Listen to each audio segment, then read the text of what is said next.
नमस्कार नमस्कार नमस्कार, स्वागत है आप सभी का पैरामाउंट एकेडमी ग्वालियर के इस प्यारे से यूट्यूब के ऑनलाइन प्लेटफॉर्म पर, जहाँ पर मैं फैजान मंसूरी आप लोगों को फिजिक्स पढ़ाता हूँ। और आज हमारा जो लेक्चर है वो ग्रेविटेशन का लेक्चर 2। ठीक है, हमने पिछले वाले कॉन्सेप्ट में बहुत सारी चीज़ें पढ़ी थी। ठीक है, जैसे कि अगर हम बात करें तो हमने मेनली फोर्स के बारे में पढ़े थे और फोर्स के कुछ ना कुछ सवाल करे थे। ठीक है, हमने उसके बाद कुछ फॉर्मूले पढ़े थे, जैसे जी डैश बराबर जी ब्रैकेट में R upon R plus H का होल स्क्वायर, ये हमने पढ़ा था। जब आप धरती माता की सतह से एच हाइट ऊपर चले जाओ तो जी की वैल्यू क्या होगी। ठीक है, उसके बाद हमने पढ़ा था जी डैश बराबर जी 1 माइनस डी बाय आर, ये डेप्थ का फॉर्मूला था। उसके बाद हमने ये दो मेजर फॉर्मूले पढ़े थे। ठीक है, हमने पढ़ा था जी बराबर G M by are square होता है। ठीक है, इसका हमने एक और फॉर्मूला पढ़ा था, क्या एक और फॉर्मूला हमने पढ़ा था, जी बराबर 4/3 पाई आर रो इंटू जी। क्लियर है, ये सब हमने धरती माता के लिए पढ़ा था। हमने रोटेशन का पढ़ा था, variation in G due to shape of earth पढ़ा था, सारी चीजें पढ़ी थी। ठीक है, पहले हम इस पर कुछ सवाल करते हैं और फिर अगले टॉपिक पर चलते हैं। क्लियर है, तो देखो पहला सवाल क्या कह रहा है कि two object of equal masses placed at a distance r exerts force F.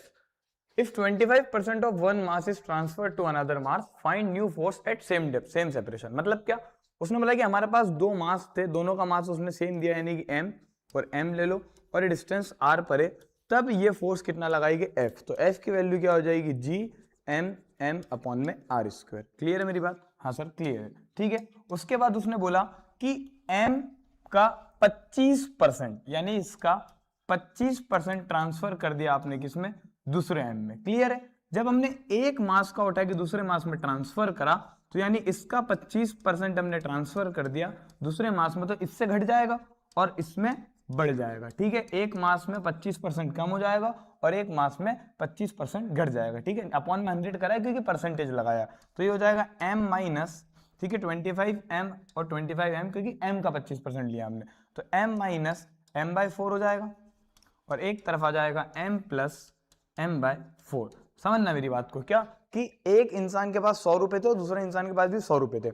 एक इंसान ने 25 रुपए दूसरे इंसान को दे दिए, एक इंसान ने 25 रुपए दूसरे इंसान को दे दी। क्लियर है मेरी बात? तो अब एक के पास कितना बचा 75 और एक के पास कितना हो गया 125। क्लियर है मेरी बात? तो ये आ जाएगा, यहां से हमारा m कितना निकल गया 4m माइनस m अपॉन में 4 और ये कितना हो गया 4m प्लस m अपॉन में 4, यानी कि ये हो गया 3m/4 और ये हो गया 5m/4, यानी कि अब मासेस की वैल्यू बदलकर 3m/4 और 5m/4 हो गई। इनके बीच में जो नया फोर्स होगा वो कितना होगा जी, m की जगह हम लिख देंगे 3m/4 और m की जगह हम लिख देंगे 5m/4 अपॉन में डिस्टेंस उसने बोला है सेम सेपरेशन, सेपरेशन उसने बदला नहीं है, तो r का स्क्वायर। तो एवरेज बराबर क्या हो गया 3 × 5 15, 4 × 4 16 G M M by are square. Clear है, जी M M by are square की वैल्यू उसने हमें दी थी F थी, तो जो नया फोर्स आया वो कितने गुना बढ़ गया बेटा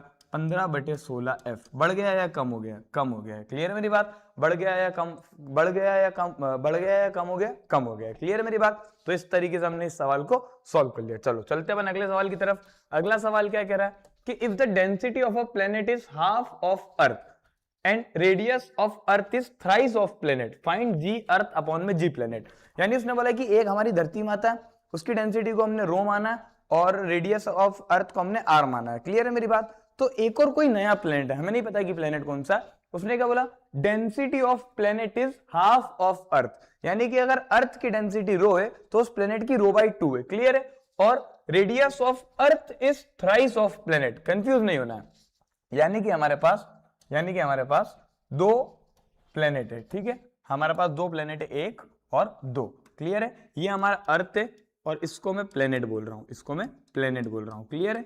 अगर मैं अर्थ की डेंसिटी को रो मान लू और रेडियस को आर मान लू, रेडियस को क्या मान लू, आर मान लू। अब वापिस से सवाल पर, the density of planet is half of earth, यानी अगर अर्थ की रो है तो इसकी रो/2 होगी। कितनी होगी? रो/2 होगी। क्लियर है, and radius of earth is thrice, यानी जो इसकी रेडियस है उसके 3 गुना है, तो यहां पर रेडियस कितनी हो जाएगी r/3।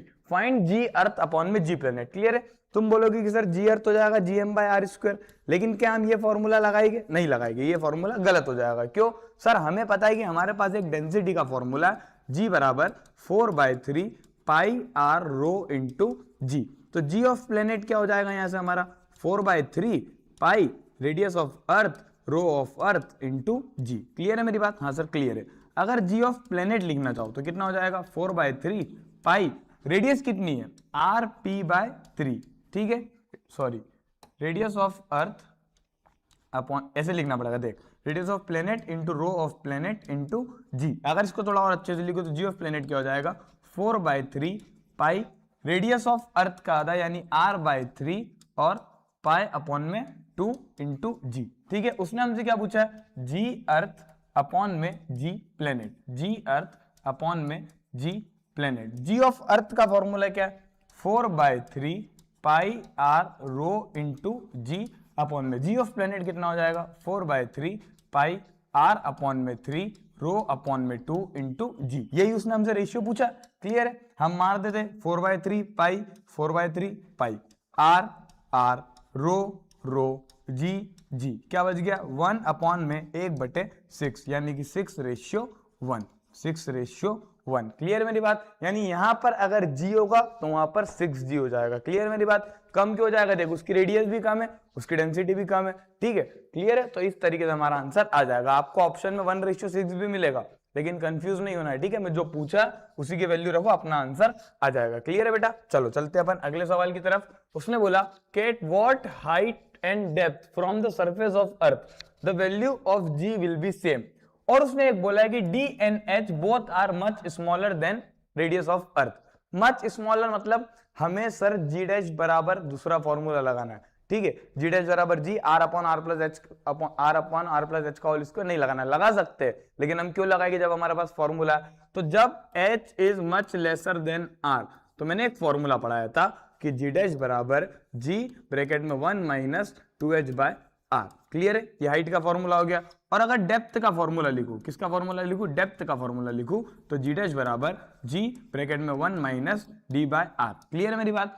ये दोनों फॉर्मूले होते हैं। उसने बोला क्या कि हाइट और डेप्थ पे जो वैल्यू ऑफ g है वो क्या है? सेम है। तो इन दोनों को मैं बराबर कर दूंगा, यानी g ब्रैकेट में 1 माइनस 2h/r ये किसके बराबर होगा? g of 1 minus d/r। Clear है? हाँ सर क्लियर है।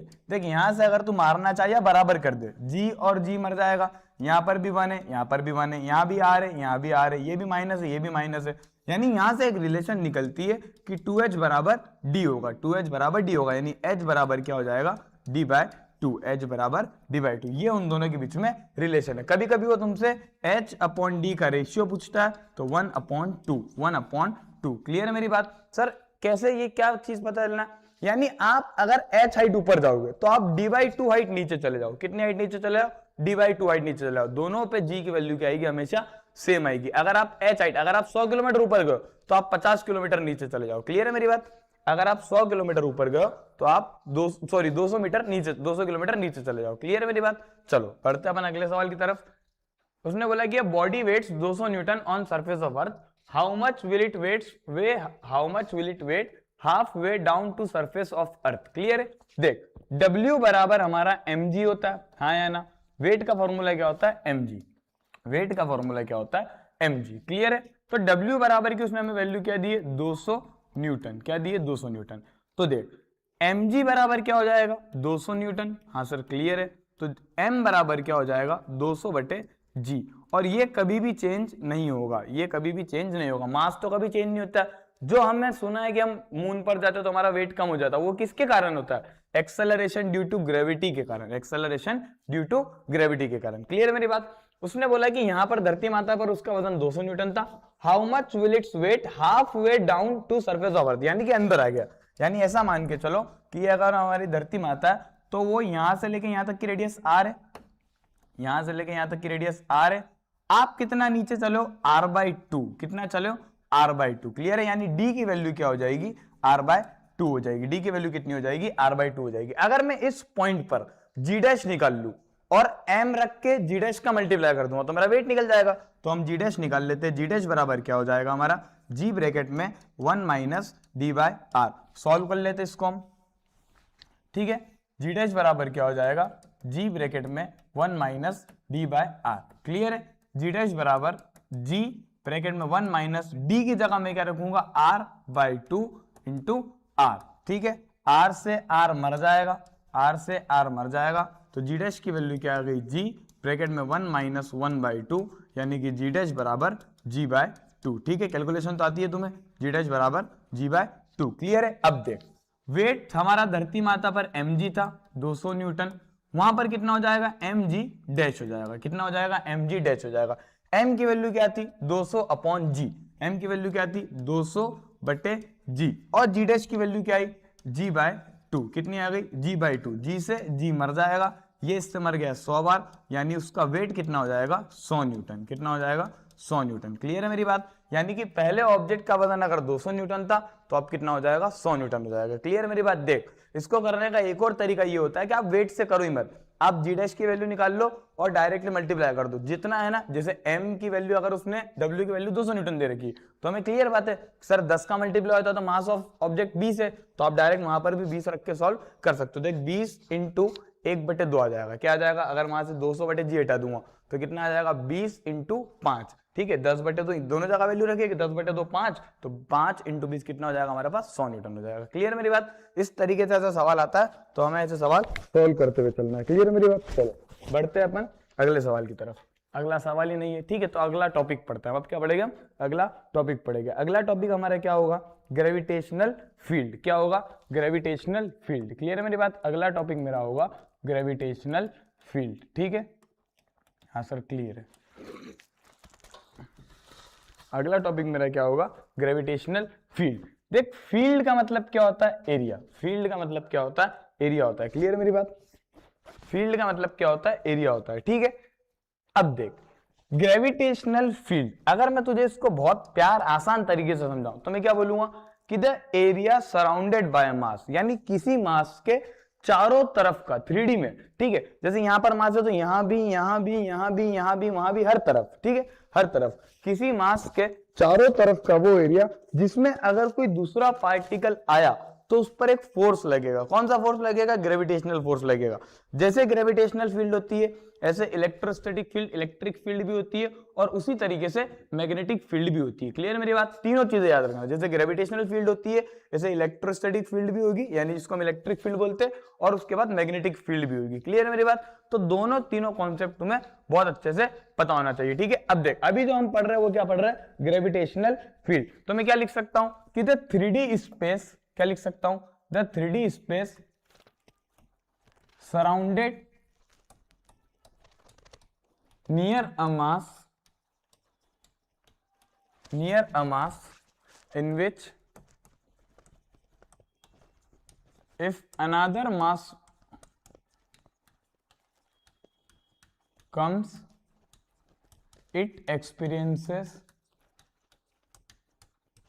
a force, it experiences a force. Clear है मेरी बात। क्या कि किसी m मास के पार्टिकल के चारों तरफ का वो एरिया, यानी कि अगर यहां पर मैं एक m मास का पार्टिकल रख दूं तो इसके चारों तरफ का वो एरिया जिसमें अगर कोई दूसरा पार्टिकल आएगा तो उस पर एक फोर्स लगेगा। कौन सा फोर्स लगेगा, ग्रेविटेशनल फोर्स लगेगा। क्लियर है मेरी बात। उस पर एक फोर्स लगेगा, ग्रेविटेशनल फोर्स लगेगा। क्लियर है, आसान है। किसी m मास के पार्टिकल के चारों तरफ का वो एरिया जिस पर अगर कोई ऑब्जेक्ट आता है तो उस पर एक फोर्स लगेगा। क्लियर है, ये होता है ग्रेविटेशनल फील्ड। अगला ही टॉपिक क्या आ जाता है, gravitational field intensity. Gravitational field intensity. Clear है मेरी बात। ग्रेविटेशनल फील्ड इंटेंसिटी क्या, देख वही कंडीशन ये हमारे पास है, यहां पर हमने एक m मास का ऑब्जेक्ट रखा। क्लियर है मेरी बात। अब देख कितना फोर्स लगेगा वो कौन बताएगा, इंटेंसिटी बताएगा। इसको हम I से डिनोट करते हैं, और ये एक वेक्टर क्वांटिटी होती है। इसको हम डिनोट किससे करते हैं, I से डिनोट करते हैं, और ये कितनी क्वांटिटी होती है, वेक्टर क्वांटिटी होती है। क्लियर है सर, बात तो फोर्स की चल रही है कहीं ना कहीं। ठीक है, तो अगर मैं एक m0 मान लू, लेट m0 बराबर यूनिट मास। m0 को क्या मान रहा हूं, यूनिट मास। m0 मैंने क्या माना, यूनिट मास। क्यों मान रहा हूं, ताकि मैं ये m उस m0 पर कितना फोर्स लगाएगा वो एक्सपीरियंस वो हम बता सके। m0 क्यों लिया, यूनिट मास मतलब इसकी m0 की वैल्यू कितनी है, 1 kg। m0 की वैल्यू कितनी है, 1 kg। ठीक है, इससे हमें ये पता चल जाएगा कि कितना फोर्स लगा रहा है। क्लियर है? याद रखना हर पार्टिकल की अपनी फील्ड होती है, तो अगर ये किसी की फील्ड में घुस रहा है यानी वो भी इसकी फील्ड में घुस रहा है। क्लियर है? अगर वो एम मास का पार्टिकल इसकी फील्ड के अंदर आ रहा है तो वो उस फील्ड के अंदर भी ये जा रहा है। क्लियर है? जैसे मान लो ये मेरा एरिया, वो किसी और का एरिया है। क्लियर है? अगर मैं उसके एरिया में जा रहा हूं तो वो भी तो मेरे एरिया में आ रहा है, कहीं ना कहीं मैं अपना एरिया मेरे साथ लेके चल रहा हूं। क्लियर है? तो दोनों के एरिया एक दूसरे से क्या करते, कोलैप करते, दोनों के एरिया एक दूसरे से क्या करते, कोलैप करते। क्लियर है मेरी बात? ये आपको बहुत अच्छे से याद होना चाहिए कि ग्रेविटेशनल फील्ड इंटेंसिटी है, जहां पर मैंने एम नॉट को एक यूनिट मास माना है। एम नॉट को क्या माना है बेटा? यूनिट मास माना है। क्लियर है मेरी बात? चलो अब अपन इसकी डेफिनेशन पढ़ लेते हैं। इसका क्या होगा कि इट इज अ फोर्स, क्या होगा कि it is a force, it is a force experienced by a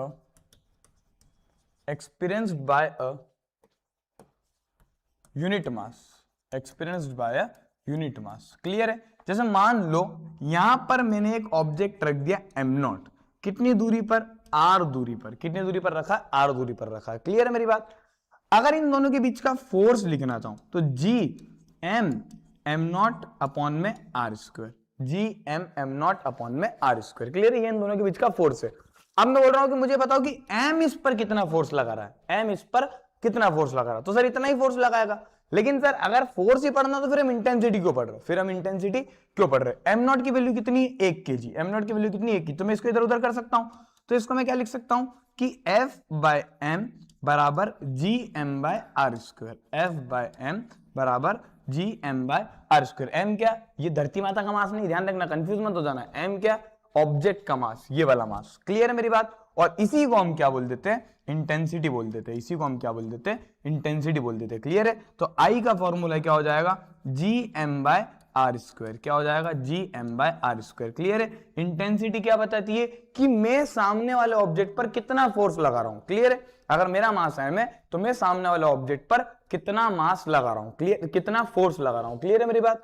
अब देख, अगर मैं यहां से यूनिट निकालना चाहूं तो आई बराबर क्या है मेरा? F by M. फॉर्मूला तो ये भी है और ये फॉर्मूला भी इंपॉर्टेंट है, ठीक है, याद रखना, पूछता है वो। तो आई की यूनिट क्या हो जाएगी? आई की यूनिट क्या हो जाएगी? फोर्स की यूनिट होती है न्यूटन और मास की होती है केजी, तो न्यूटन अपॉन केजी। क्या? Newton KG inverse. याद रखना कि ये एक स्केलर क्वांटिटी होती है, ठीक है। ग्रेविटेशनल फील्ड इंटेंसिटी एक स्केलर क्वांटिटी होती है, ठीक है, स्केलर क्वांटिटी। इसकी डायरेक्शन हमेशा अपनी तरफ रहेगी, ठीक है, अट्रैक्टिव रहेगी। कैसी रहेगी बेटा direction? Attractive, sorry vector quantity होती है। कौन सी क्वांटिटी होती है? वेक्टर क्वांटिटी होती है। और इसकी डायरेक्शन हमेशा कैसी रहेगी? अट्रैक्टिव रहेगी, ठीक है। यानी ये ऑब्जेक्ट को अपनी तरफ खींचेगा, ये ऑब्जेक्ट को अपनी तरफ खींचेगा। क्लियर मेरी बात? सुनो, तुम्हें मेजरली क्या याद रखना है कि इंटेंसिटी का फॉर्मूला क्या है? G M by are square, g M by are square. और डायरेक्शन याद रखना, डायरेक्शन से सवाल आते हैं, फिगर बेस्ड जो सवाल आते हैं कि इंटेंसिटी की डायरेक्शन बताओ, तो हमेशा अट्रैक्टिव इन नेचर होती है। कैसी होती है बेटा? अट्रैक्टिव इन नेचर होती है। क्लियर मेरी बात? चलो, जैसे मान लो कि एक सवाल आया, जैसे मान लो एक सवाल आया कि यहां पर मैंने एक मास रखा ऐसे, ठीक है, एम एम एम और एम, सेम फोर्स जैसे सॉल्व होता। मैंने बोला कि किसी भी एक एम पार्टिकल पर इंटेंसिटी बता दो, ठीक है, ग्रेविटेशनल फील्ड इंटेंसिटी क्या होगी? इसके कारण ऊपर होगी, भाई मैं ग्रीन से बता रहा हूं, ये इसको ऊपर की तरफ खींच रहा होगा, ये इसको अपनी तरफ खींच रहा होगा और ये इसको अपनी तरफ खींच रहा होगा। क्लियर है मेरी बात? होमवर्क के जो सवाल थे वो मैं करा दूंगा अभी, ठीक है, लास्ट में। तो यहां पर कितनी आ जाएगी सर? ये इसको अपनी तरफ खींच रहा है कितने? आर डिस्टेंस पर, ये भी डिस्टेंस आर है, ये भी डिस्टेंस आर है और ये भी डिस्टेंस आर है। तो ये जो डिस्टेंस होगी ये होगी r√2। कैसा आई? पाइथागोरस आई। देख, ये अगर r और ये r है तो इसको मैं x मान लूंगा, ठीक है। तो x बराबर r square plus r square, x बराबर 2r का स्क्वायर, ठीक है। तो x बराबर की वैल्यू क्या आ गई? √2r, √2r। क्लियर है मेरी बात? ये दोनों तरीके अपनों को पता होना चाहिए, ठीक है। अब देख, ये इसको ऊपर खींच रहा होगा कितने से? G M by are square से। फिर ये इसको ऐसे खींच रहा है, इसको इस तरफ खींच रहा होगा कितने से? G M by are square से। और यहां से अपनी तरफ खींच रहा होगा कितने से? जी एम अपॉन में √2 का आर स्क्वायर, यानी कि 2r का होल स्क्वायर, ठीक है। दोनों को हम जब इसको सॉल्व करेंगे 90 डिग्री पर तो हमारा आंसर √2 आएगा, यानी कि g M by are square √2 plus g m upon में 2r square. G m upon are square को हम कॉमन ले लेंगे, अंदर क्या बचेगा? √2 प्लस 1/2। सेम आंसर था स्क्वायर का, जो मैंने होमवर्क दिया था उसका भी सेम आंसर है। देखो कैसे सॉल्व होता है।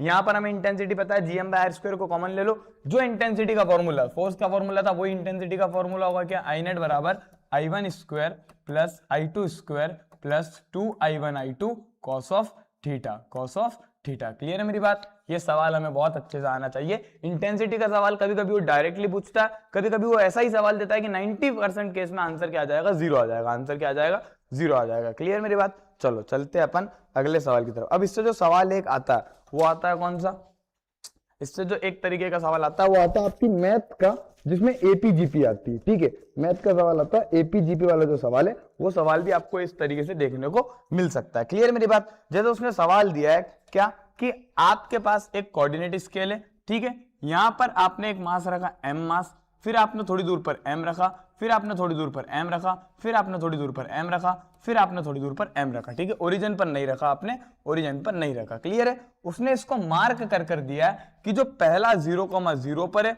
दूसरा हमारा 2,0 पर होगा, दूसरा हमारा 4,0 पर होगा, दूसरा 8,0 पर होगा, दूसरा 16,0 पर होगा। यानी 2 की पावर में चल रहा है। पहला अगर 2 पर रखा तो अगला 4, उसके बाद अगला 8, उसके बाद 16। ठीक है, उसने क्या बोला कि फाइंड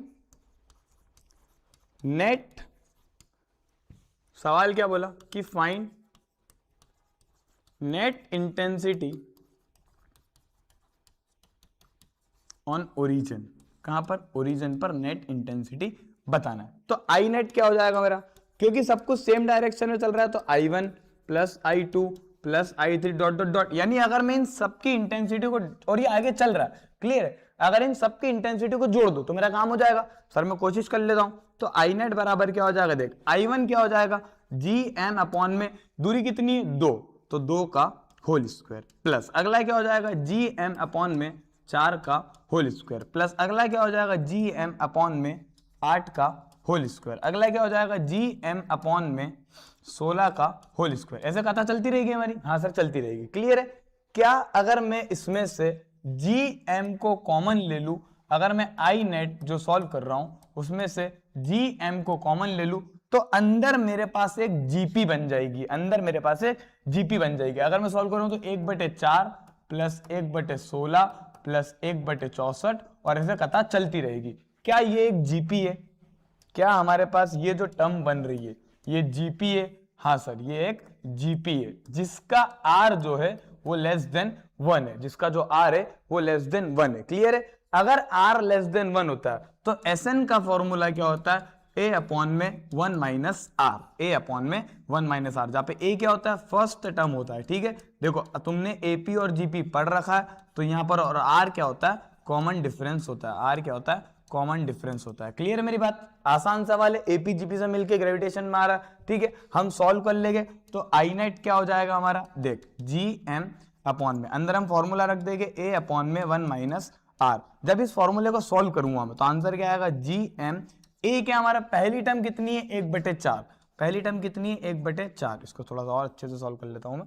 ठीक है, एसएन का फॉर्मूला क्या होता है हमारा, ए अपॉन में 1 माइनस आर, जहां पर ए हमारा फर्स्ट टर्म होती है और आर हमारा कॉमन डिफरेंस होता है। क्लियर है मेरी बात। अब देख कॉमन रेशियो, सॉरी क्या होता है ये, कॉमन रेशियो। ठीक है, तो आई नेट का फॉर्मूला क्या हो जाएगा यहाँ से, जी एम अपॉन में ए अपॉन 1 माइनस आर।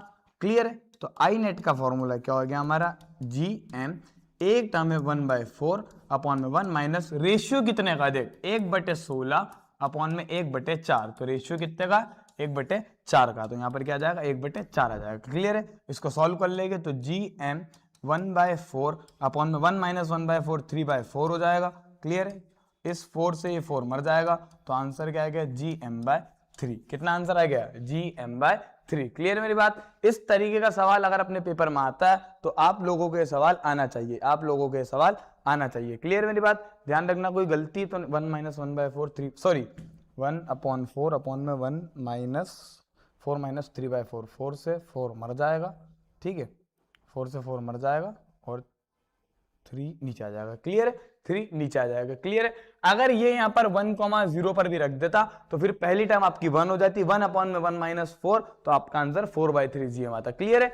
अगर जीपी देखो, जब भी तुम्हें ऐसा सवाल मिल जाए ना इन्फिनिटी वाला, डायरेक्ट दिमाग लगा लो कि जब भी हमें इन्फिनिटी वाला सवाल मिल जाएगा तो हमारा जीपी बनेगी, क्या बनेगी बेटा, जीपी बनेगी, जनरल प्रोग्रेशन। ठीक है, अगर मैथ में पढ़ लिया तो बहुत अच्छी बात है, नहीं पढ़ा है तो तुम्हें आनंद सर पढ़ाएगी, क्लियर, एपीजीपी पढ़ाएगी, वहां से ये कॉन्सेप्ट तुम्हें और समझ में आ जाएगा। ये फॉर्मूला याद रखना जीपी का, तो अपना काम हो जाएगा। क्लियर है मेरी बात? चलो चलते हैं अपन नेक्स्ट टॉपिक पर, चलते हैं अपन नेक्स्ट टॉपिक पर। क्लियर है? सेम तरीके का एक और सवाल आता है, देख, जो हमने फोर्स में करा था, क्या कि यहां पर हमने एक मास रखा 25 m और यहां पर हमने एक मास रखा है 16 m। ठीक है, और सवाल वही, क्या कि at what distance from 16 m I net will be 0। और डिस्टेंस कितना दिया उसने हमें, 18। इन दोनों के बीच का डिस्टेंस कितना दिया, 18 मीटर। क्लियर है? कुछ नहीं करना है सर, आई नेट 0 है, आई नेट कितना है, 0 है।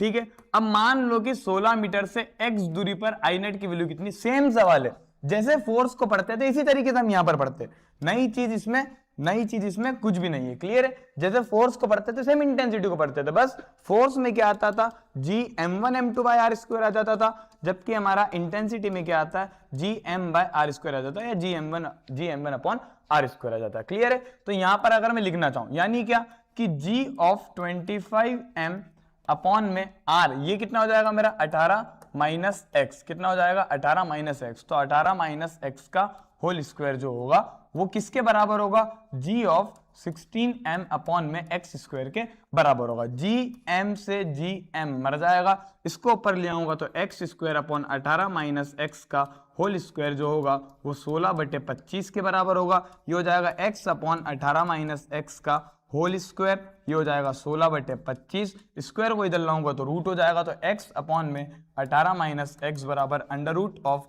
16/25, अंडर रूट 16 अंडर रूट 25 दोनों परफेक्ट स्क्वायर है। मैंने तुमसे कहा था जब भी ऐसा सवाल आएगा तो परफेक्ट स्क्वायर में आएगा, तो x अपॉन में 18 माइनस एक्स बराबर 4/5 हो जाएगा, यानी कि 5x बराबर 4 इंटू 18 कितना हो गया 20, चौके 80 में से 8 चले गया तो 72 माइनस 4x हो जाएगा, 4x उठ के इधर आएगा तो 9x बराबर 72 आ जाएगा।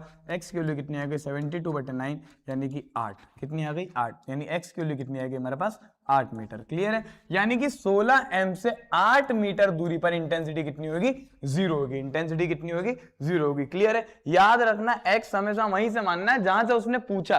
ठीक है, फ्रॉम 16 m बोला था ना, तो x हमेशा हमें कहां मानना है, जहां से उसने हमसे पूछा है। क्लियर मेरी बात? x हमेशा वही मानना है जो उसने हमसे पूछा है। क्लियर मेरी बात? चलो अब अपन चलते आगे की तरफ, क्लियर है? देख, अब अपन पढ़ेंगे इंटेंसिटीज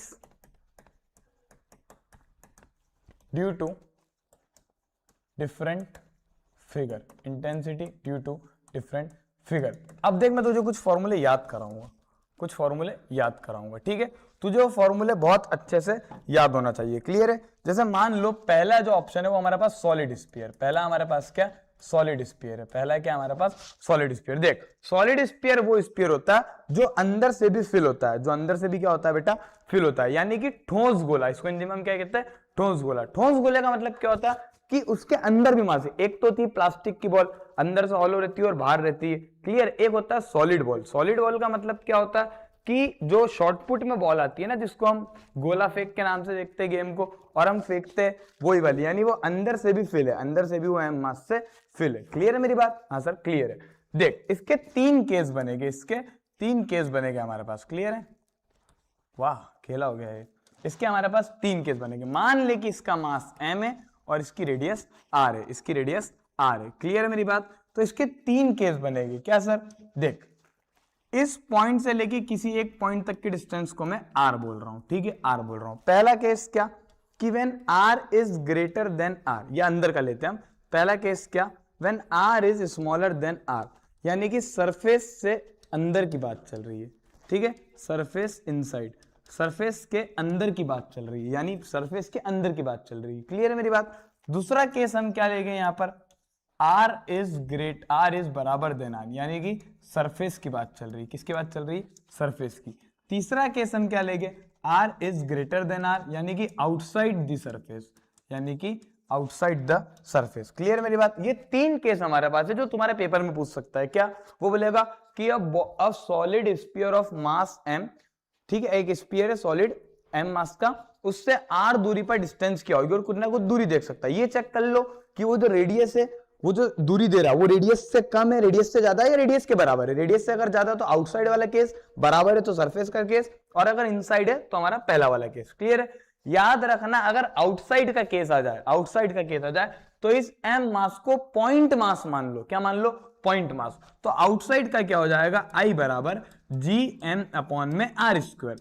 यानी कि जब वो बाहर का केस पूछे तो इस m मास को तुम पॉइंट मास मान लो। पॉइंट मास का मतलब क्या कि m मास से r दूरी पर इंटेंसिटी क्या होगी? gm अपॉन में r स्क्वायर, gm अपॉन में r स्क्वायर। क्लियर है मेरी बात? अगर वो सरफेस पर पूछे तो भी सेम है, gm अपॉन में आर स्क्वायर, gm अपॉन में आर स्क्वायर। ठीक है, अगर वो सरफेस पर भी पूछ रहा है तो gm अपॉन में आर स्क्वायर होगी। क्लियर है? हमने 2 केस पढ़ लिए। जो भी खेल हम खेलेंगे वो इनसाइड वाले केस में खेलेंगे, जो भी खेल हम खेलेंगे वो इनसाइड वाले केस में खेलेंगे। क्लियर है? यहां पर अगर अंदर पूछ रहा है तो इंटेंसिटी क्या हो जाएगी? gm अपॉन में आर क्यूब, ये रेडियस है, इंटू आर, और ये जो आर है ये तुम्हें इन टर्म्स ऑफ आर मिलेगा, इन टर्म्स ऑफ आर मिलेगा हमेशा। जो भी तुम्हें छोटा वाला आर है जिसको हमने एक नॉर्मल डिस्टेंस मानी है, वो तुम्हें इन टर्म्स ऑफ आर मिलेगा। क्लियर है? अब देख, यहां से मुझे और चीजें थोड़ी बहुत पता चल रही है। क्या? अगर वो पूछ ले कि बताओ I8 सेंटर कितना होगा, I8 सेंटर कितना होगा। क्लियर है? तो अंदर वाला केस है, सेंटर वाला केस यानी अंदर, इस आर की वैल्यू कितनी होगी, इसको उठा के वो बिल्कुल यहां पर लिया है, यानी सेंटर पर लिया है, तो आर कितनी हो जाएगी? 0। तो इंटेंसिटी एट सेंटर कितनी हो जाती है? 0। इंटेंसिटी एट सेंटर कितनी हो जाती है? 0। अगर वो मैक्सिमम पूछ रहा है तो गौर से देख, यहां पर 0, यहां पर बड़ी बड़ी बड़ी बड़ी आर की वैल्यू बढ़ती रहेगी। ये तो फिक्स है आर क्यूब हमारा, आर की वैल्यू बढ़ेगी तो इंटेंसिटी कहां तक बढ़ेगी? सरफेस तक बढ़ेगी। कहां तक बढ़ेगी? सरफेस तक बढ़ेगी। जैसे ही वो सरफेस पे आए तो ये वाला केस छोड़कर वो यहां पर आ जाएगा और इसके बाद घटना चालू हो जाएगी। यानी कि अगर आई मैक्स पूछ रहा है तो कहां पर होगी बेटा? सरफेस पर होगी। कहां पर होगी? सरफेस पर होगी। क्लियर है? अब वो बोल देगा कि चलो इसका ग्राफ बनाओ। क्या बोल देगा? इसका ग्राफ बनाओ। क्लियर है मेरी बात? तो इसका ग्राफ कैसे बनाएगा हम समझते देख अच्छे से। ये वाला कौन सा केस हमारे पास? तीसरा वाला, when r is greater than r, यानी कि आउटसाइड वाला केस है। क्लियर है मेरी बात? अब वो बोल रहा है कि इसका ग्राफ बनाओ। सर इसका ग्राफ कैसे बनाया? देख, मान ले कि यहां पर उसने इंटेंसिटी को मार्क करा है और यहां पर रेडियस है आर। ठीक है, नॉर्मली आर रेडियस है। सेंटर पर कितनी है? 0। सेंटर पर कितनी है? 0। तो ग्राफ स्टार्ट कहां से होगा? ओरिजिन से होगा। ग्राफ स्टार्ट कहां से होगा? ओरिजिन से होगा। और सर ये यहां से बढ़ना स्टार्ट कर रही है और सरफेस तक बढ़ रही है। सरफेस तक क्या हो रहा है? इंक्रीज हो रही है। और सर देखो I is directly proportional to r आ रहा है, यहां पर I is directly proportional to r आ रहा है। क्लियर है? यानी कि सर लीनियरली बढ़ेगी। कैसे बढ़ेगी? लीनियरली बढ़ेगी, यानी ऐसे बढ़ी, ऐसी बढ़ी, ऐसी बढ़ी, ऐसी बढ़ी और यहां तक गई। और सर यहां पर एक मैक्सिमम वैल्यू होगी आर की, यानी वाली ये वाला जो पॉइंट है ये हमारा आर बराबर आर होगा, आर बराबर आर होगा। और सर ये सरफेस पे मैक्सिमम हो गई। इसके बाद sir I is inversely proportional to 1/r square हो गया, यानी कि सर एक पैराबोलिक तरीके से घट रही है, यानी इसके बाद ये ऐसे घटना स्टार्ट हो जाएगी और इन्फिनिटी तक जाएगी। क्लियर मेरी बात? तो ये हमारे पास ग्राफ होता है किसका? सॉलिड स्फीयर का। किसका ग्राफ होता है? सॉलिड स्फीयर का। ठीक है बेटा, intensity due to solid sphere का ग्राफ ये होता है। तीनों चीजें हमें बहुत अच्छे से समझना। तीनों चीजें क्या कि सॉलिड स्फीयर के कारण 3 केस बनते, एक आउटसाइड द सरफेस, एक इनसाइड द सरफेस और एक on the surface. On the surface की अगर हम बात, आउटसाइड द सरफेस की बात करें तो आई बराबर gm/r स्क्वायर होता है हमेशा। जब भी कोई सा भी स्फीयर हो, कैसा भी हो, अगर वो आउटसाइड की सरफेस बात कर रहा है तो आपको m को पॉइंट मास मान लेना। क्लियर है? सरफेस पर I बराबर gm/r स्क्वायर होता है और अगर वो अंदर पूछ ले तो gm/r³ इंटू आर होता है। ठीक है, सॉलिड स्फीयर ध्यान रखना क्योंकि इसके बाद जो हम पढ़ेंगे वो हॉलो स्फीयर होगा। ठीक है, यानी अंदर से खोखला स्फीयर, वहां पर केस बदलेगा। क्लियर है? यहां पर अगर ग्राफ पूछे तो सर सेंटर पर 0 होता है, मैक्सिमम सरफेस पर होता है और उसके बाद घटने लग जाता है। सर सेंटर पर 0 होता है, लीनियरली बन लिया था हमने, इसने स्ट्रेट ग्राफ बनाया, फिर पैराबोलिक घट रहा है तो हमने पैराबोलिक ग्राफ बना के एक ग्राफ शो कर दिया। क्लियर है? ग्राफ याद रखना कि आपको बनाना आना चाहिए, ग्राफ आपको बनाना आना चाहिए। क्लियर है? अगर वो पूछ ले तो याद रखना है कि ये जो लाइन है ये किसको बता रही है? I is directly proportional to R को, और ये किसको बता रही है? I is inversely proportional to 1/r square को। क्लियर है? अच्छे से इस ग्राफ को समझ, अच्छे से इस ग्राफ को समझ, तेरा काम हो जाएगा।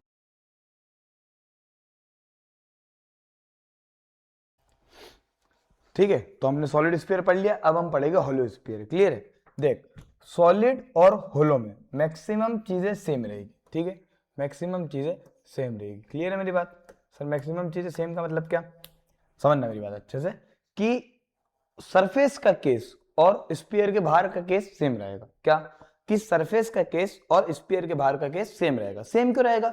मैंने तुझे अभी 5 मिनट पहले क्या कहा कि अगर जब भी सरफेस से बाहर की बात करे तो आप ऑब्जेक्ट को पॉइंट मास मान लो। क्या मान लो?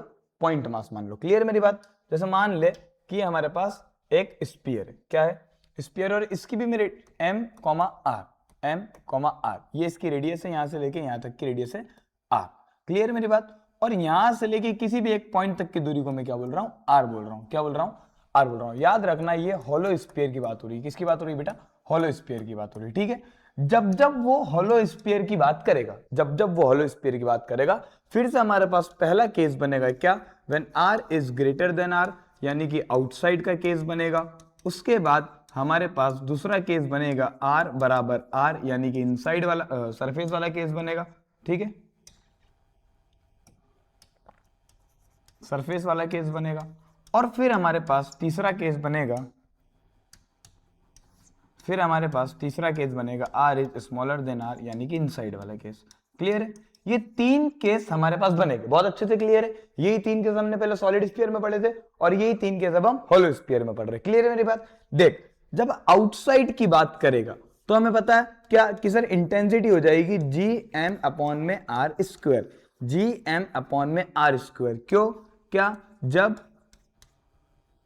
ऑब्जेक्ट के बाहर की बात हो, जब ऑब्जेक्ट के बाहर की बात हो, जब ऑब्जेक्ट के बाहर की बात हो तो हम पॉइंट मास मान लेंगे। क्या मान लेंगे? यानी उस शेप को हम कुछ मानेंगे नहीं, हम पॉइंट मास मान लेंगे कि एक पॉइंट मास में रखा है जिसका मास m दे रखा है। क्लियर मेरी बात? तो क्या हो जाएगा? gm by r square. अगर सरफेस की बात करेगा तो I बराबर क्या हो जाएगा? gm अपॉन में r स्क्वायर।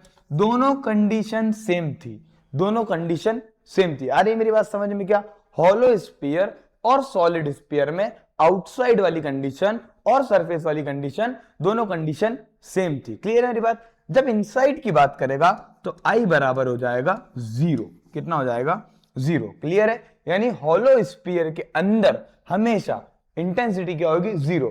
अब चाहे वो इलेक्ट्रिक फील्ड इंटेंसिटी की बात करे, चाहे मैग्नेटिक फील्ड इंटेंसिटी की बात करे, चाहे ग्रेविटेशन फील्ड इंटेंसिटी की बात करे, अगर हॉलो स्फीयर बोल रहा है तो अंदर क्या होगा? 0। इसी तरीके से electric field inside a conductor is always 0। इसी तरीके से electric field intensity, gravitational field intensity, magnetic field intensity, तीनों केस अंदर क्या होगा? 0 होगा। क्लियर है? जैसे हमने सॉलिड पढ़ा था, ऐसे ही हमने हॉलो भी पढ़ा है। ठीक है, सॉलिड में हमने तीनों केस पढ़े थे, अंदर वाला, सरफेस वाला और बाहर वाला। यहां पर भी हमने तीनों केस पढ़े। ठीक है, अब अगर ग्राफ की बात करी जाए, किसकी ग्राफ करी जाए? ग्राफ की। ये इंटेंसिटी का ग्राफ है और ये रेडियस, नहीं मतलब डिस्टेंस का ग्राफ है। क्लियर मेरी बात? देख, सेंटर पर r इनसाइड, यानी कि I सेंटर भी कितना होगा? 0 होगा भाई। I इनसाइड 0 तो सेंटर पर भी कितना होगा? 0 होगा। तो यानी हमारा ग्राफ चालू कहां से हो रहा है? सेंटर से हो रहा है, ओरिजिन से हो रहा है। कहां से हो रहा है? ओरिजिन पे। यानी कि जब r की वैल्यू 0 होगी तब इंटेंसिटी की वैल्यू भी क्या होगी? 0 होगी। क्लियर है मेरी बात? हाँ सर क्लियर है। सर अंदर तो पूरी 0 है, फिर सर सरफेस पर मैक्सिमम होती है। सरफेस पर क्या होती है? मैक्सिमम होती है। और सर इसके बाद I is inversely proportional to 1 upon r square, यानी कि पैराबोलिक ग्राफ बनेगा। तो अगर तू गौर से देखे ये वाला ग्राफ एक बार देख, ये वाला ग्राफ, ठीक है, ये सरफेस तक था, इसके बाद वाला ग्राफ तो सेम बनेगा। यानी अगर मैं इस पॉइंट को बोल दूं r बराबर r, ठीक है, तो याद रखना कि पहले ग्राफ नीचे चलेगा। कहां चलेगा? नीचे। यानी क्या कि आप r तो बढ़ा रहे हो, सरफेस तक तो जा रहे हो, लेकिन इंटेंसिटी नहीं बढ़ रही है, क्लियर मेरी बात? उसके बाद ग्राफ ब्रेक होगा। ये ग्राफ की एक्सिस नहीं, ब्रेक हुआ, मैक्सिमम पर गया और फिर कम होने लग गया, क्लियर मेरी बात? ये जो केस है ये कहां पर है? इनसाइड वाला केस है। क्लियर है? ये जो पॉइंट है ये r बराबर r वाला केस है और यहाँ पर I is inversely proportional to 1 upon r square है। क्लियर मेरी बात? दोनों तीनों चीजें हमें बहुत अच्छे से क्लियर होना चाहिए। तुझे सॉलिड स्फीयर भी बहुत अच्छे से क्लियर होना चाहिए और तुझे हॉलो स्फीयर भी बहुत अच्छे से क्लियर होना चाहिए। ठीक है, ये तुझसे डायरेक्टली पेपर में पूछे जा सकते हैं, एमसीक्यू के अंदर तुझसे डायरेक्टली पूछे जा सकते हैं कि gravitational field intensity due to solid sphere when r is greater than r, ऐसे देते हो, ठीक है। सेम डायग्राम बना के दे सकते हैं, 90% केस है कि सेम डायग्राम बना के दे सकते हैं, ठीक है। तो अगर ऐसा सवाल आ जाए तो हमें घबराना नहीं है, क्लियर है। इसके बाद जो हमारा आता है वो आता है रिंग, क्या आता है, रिंग, क्लियर है मेरी बात। इसके बाद जो हमारे पास आता है वो आता है रिंग। देख मैं तुझे रिंग से समझाना चाहूंगा तो तू और अच्छे से समझ पाएगा, ठीक है। मैं तुझे अगर रिंग से समझाऊंगा तो तू और अच्छे से समझ पाएगा, क्लियर है। लेकिन उससे पहले मेरी एक बात को बहुत अच्छे से समझना, ये हमारे पास रिंग है एक, ये क्या है, एक रिंग है, समझना मेरी बात को अच्छे से। मैं तेरे लिए कहीं ना कहीं से कड़े का जुगाड़ करता हूँ, ठीक है।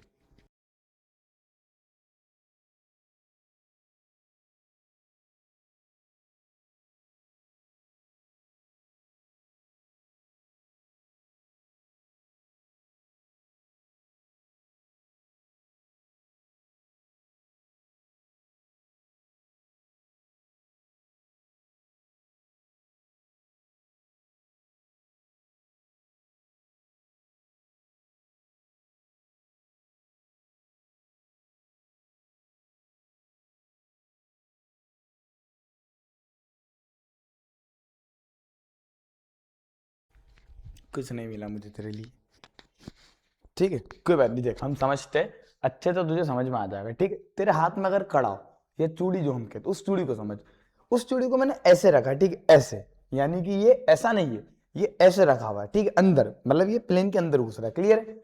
इस चूड़ी की कुछ ना कुछ रेडियस होगी, हाँ या ना, यानी इस कड़े की, इसको हम रिंग बोलते हैं, इसकी कुछ ना कुछ रेडियस होगी। और इसके सेंटर से मैं बोल रहा हूँ एक्स दूरी पर, कितनी दूरी पर, एक्स दूरी पर, या हम छोटा आर भी ले सकते हैं, कुछ भी ले सकते हैं, क्लियर है। इसका मास मैंने तुझे m आर दिया, क्या दिया, m आर दिया, क्लियर है मेरी बात, हाँ सर क्लियर है, समझना मेरी बात अच्छे से। क्या कि रिंग की बात चल रही, किसकी बात चल रही, रिंग की, जो हम कड़ा पहनते हैं ना ऐसा रिंग, ठीक है, जो अंदर से खाली बस रिंग रिंग।